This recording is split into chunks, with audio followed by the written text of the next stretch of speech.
Bəzi insanlar şüuraltı olaraq öz psixoloji problemlərini həll etmək istəmirlər. Burada çox dərin məqamlar var. Bu dəfə bunu işləmək lazımdır.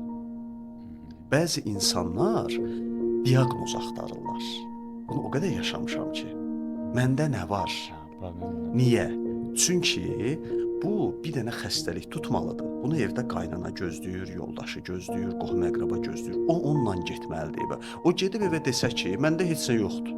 Depressiyadır, dedə özü artistə qoymusan. Düzdür? Axı bu yaxşı deyil bu adam. Bu adam vəziyyət yaxşı deyil axı. Gedir o qapı-qapı gəzir ki, biri mənə desin ki, səndə ağır dərəcəli filan xəstəlik var. Mən bununla gedim də evə. Onda baxsınlar ki, gördünüz mənim xətrimə dəyməyin axırı nədir? Gördünüz mən necə? Bax, məndə indi əsəbləşmək olmaz. Dedi ki, belə eləsən, sən özünü öldürəsən. Nə bilim nə, bax, belə bir şeyə gəlir çıxır. Amma bunu da belə demək olmaz da, yox, sən sağalmaq istəmirsən, yer get. Bəs elə onun psixoloji durumu onu göstərir ki, bu adama kömək lazımdır. Ən çox köməyə ehtiyacı olduğunun fərqində olmayanlara lazımdır.